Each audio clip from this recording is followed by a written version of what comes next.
Aye. So, Russia has invaded Ukraine, and its effects on football are really huge. Now, I'm not really into politics or anything. I don't really want to get into politics in this channel, but essentially, Russia has invaded Ukraine and to take the Donbass area or just annex the country entirely to prevent it from joining NATO or whatever. Which, I mean, I can't comment on it because it's probably going to get political. And it's bad. First of all, it's just threatening the sovereignty of a country, first of all. And secondly, it's just bad for the people. And it's also bad for football. As we learned when the Ukrainian Premier League is essentially suspended, and Brazilian players who are playing in the Ukrainian leagues are basically asked for their government to send them back home, which also included the Ukrainian internationals at Junior Moraes. And I think it also included Marlos. I'm not really sure because he's also like Brazilian in descent, I think. And and we already saw an effect of this conflict back in the day when Shakhtar Donetsk got moved out of their home, the Donbass arena, and have essentially been playing in exile. They have been playing their home games in Lviv, in Kharkiv, in Kiev, and it's a mess really. So I just wanted to talk about its effect on football and and how it has actually affected the game. Let's just talk about the World Cup playoffs, where, as you all know, Russia has qualified for the playoffs, or I should say had, because they have been removed from the playoffs and they essentially can't compete anymore as the Russian national team or the Russian Football Union, as we saw. I think we saw this in the Beach World Cup where they essentially just won championships, I think. And yeah, they have been banned from competing in the FIFA World Cup. Their women's team has been banned from playing in Euro 2022. Yeah, it's a women's Euro, right? We know the men's Euro, it already happened.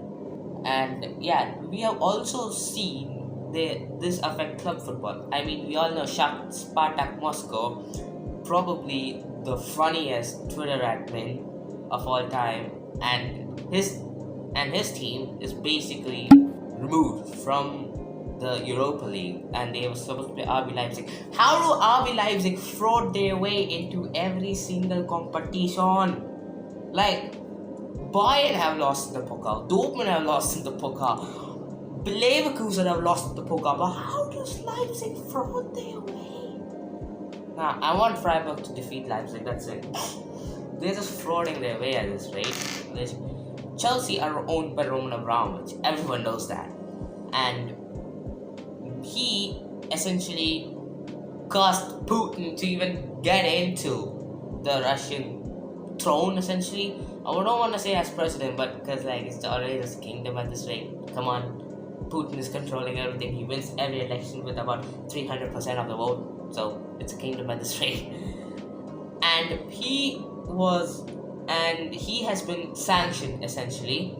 And before he got sanctioned, he actually tried to sell the club. Now, there were multiple people looking to take over the club, including Mukesh Ambani, which first of all would be very funny considering that one English team has already been ruined by an Indian owner. And let's see, and this would have probably ruined Chelsea as well, because as you all know, Indians don't really have the ball knowledge. Even I am Indian, and sometimes my ball knowledge is zero, as we have learned in my past Dortmund Super League career modes and Dortmund recaps.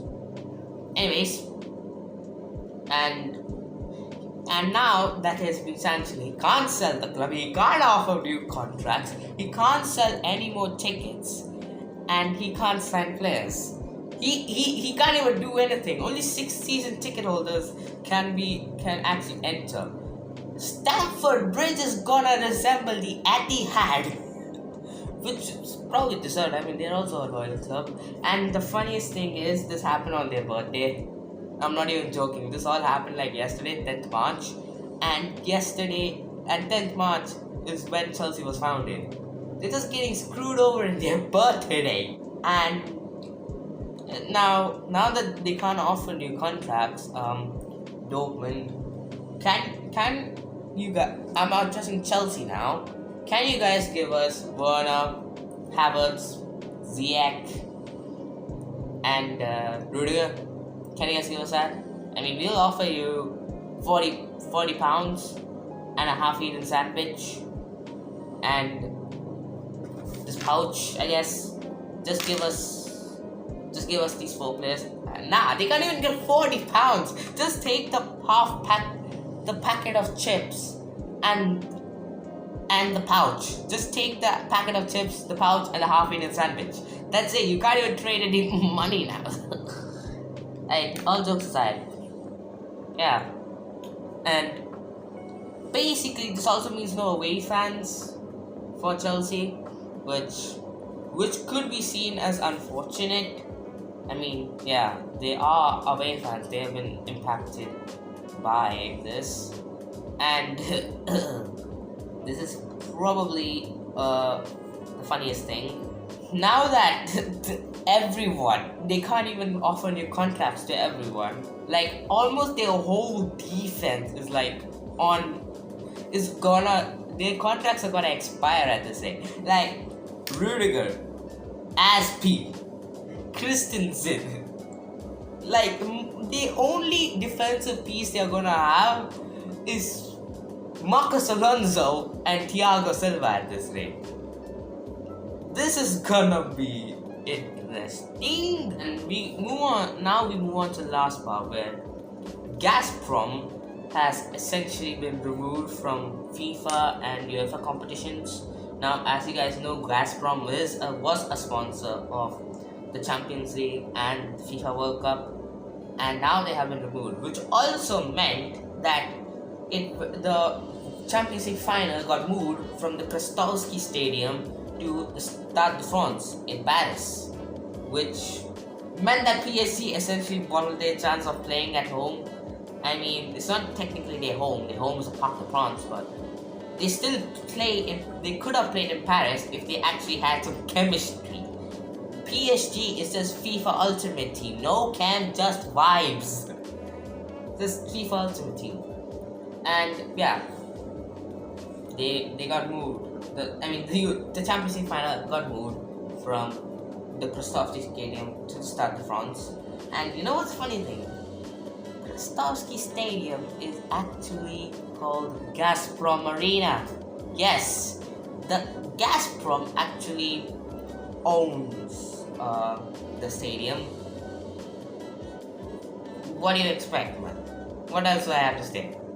Anyways, I now have to record Dortmund recap because, yeah, it